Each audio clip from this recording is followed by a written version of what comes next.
Welcome, graded students, to week 15. This is the first lesson of the week. Selection is Poems About Past, Present, and Future. Please prepare your student anthology on page 422 to 426 and make sure that you have your pen ready as well. The learning objectives for today are: first, note the theme of the poem, and second, analyze the treatment of similar theme across all three poems. In life, we enter through different phases, and these phases are metaphorically considered as doors. We have the door of childhood when we start enjoying and playing games and toys. We also enter the door of education when we enlighten ourselves in terms of learning English, maths, and sciences. We also start learning and building our character and how do we communicate with others as we enter the door of social media. And lastly, as teenagers, we make baby steps in life decisions, and this happens when we enter the door of the university. These doors are inevitably significant as it hones ourselves. But how do we act as we go through these phases? We are going to be reading some poems that will prepare us and to learn about the past, live about the present, and prepare and make decisions about the future. Let's talk about the first poem, Oh Could I Raise the Darkened Veil by Nathaniel Hawthorne. Nathaniel Hawthorne was an American novelist, dark romantic, and a short story writer. His works often focus on history, morality, and religion. He was born in 1804 in Salem, Massachusetts, and it is considered as the site of the infamous Salem witch trials generations. In his writings, Hawthorne draws mostly on the history and traditions of his hometown and the country. Let's read the poem, Oh Could I Raise the Darkened Veil. Oh, could I raise the darkened veil which hides my future life from me? Could unborn ages slowly sail before my view, and could I see my every action painted there? To cast one look I would not dare.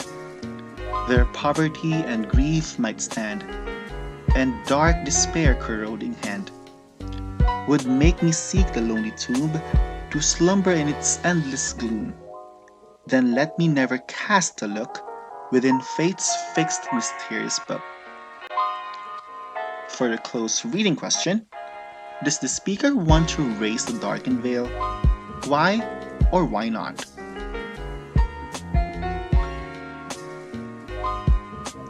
Well, the speaker doesn't want to raise the darkened veil. The speaker does not wish to see what the future holds. The future could be full of poverty or grief, and the knowledge of it would cloud the present. Let us talk about the second poem, Doors Opening, Closing on Us.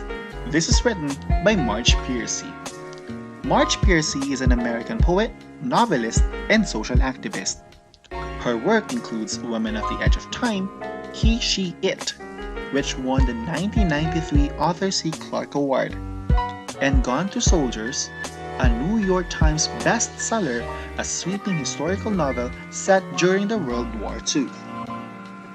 Marge Piercy grew up in Detroit, Michigan during the difficult economic times and was the first member of her family to attend college.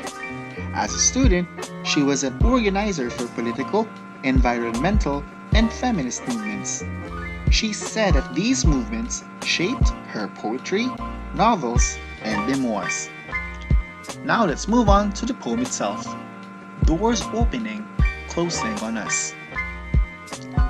Maybe there is more of the magical in the idea of a door than in the door itself. It's always a matter of going through into something else. But while some doors lead to cathedrals arcing up overhead like stormy skies, and some to sumptuous auditoriums, and some to caves of nuclear monsters just yield a bathroom or a closet, still, the image of a door is liminal, passing from one place into another, one state to the other, boundaries and promises and threats, inside to outside, light into dark, dark into light, cold into warm, known into strange, safe into terror, wind into stillness, silence into noise or music.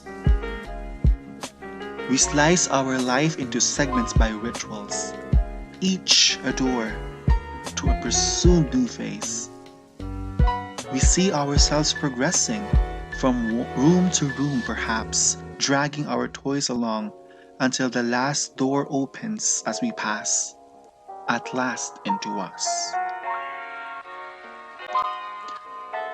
Lastly, the poem The Strange Tale was written by Abu al-Qasim al-Shari.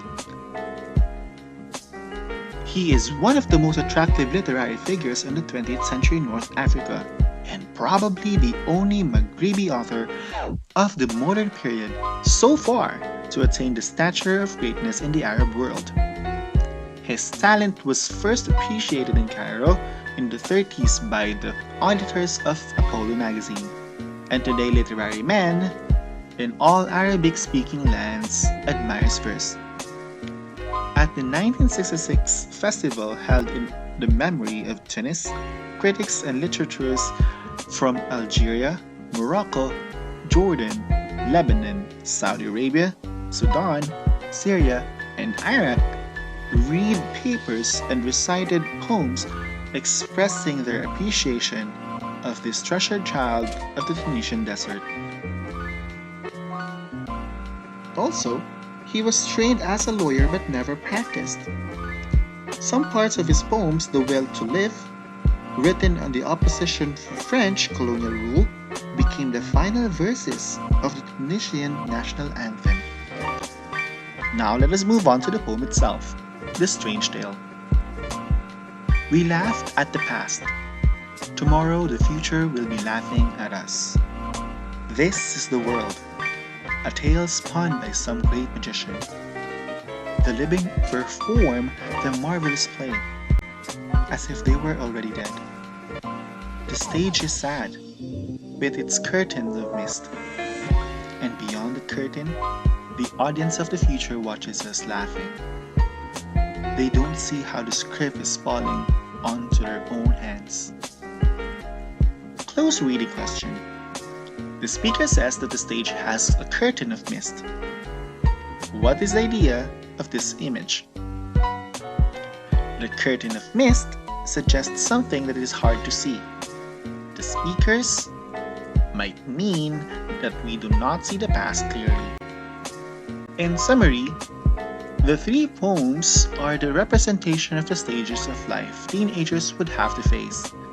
Teenagers should be smart in making decisions by considering the learning from the past, living in the present, and dreaming for a greater and brighter future. I hope that you learned something today. If you do, don't forget to hit that subscribe button. See you on the next video. Bye-bye.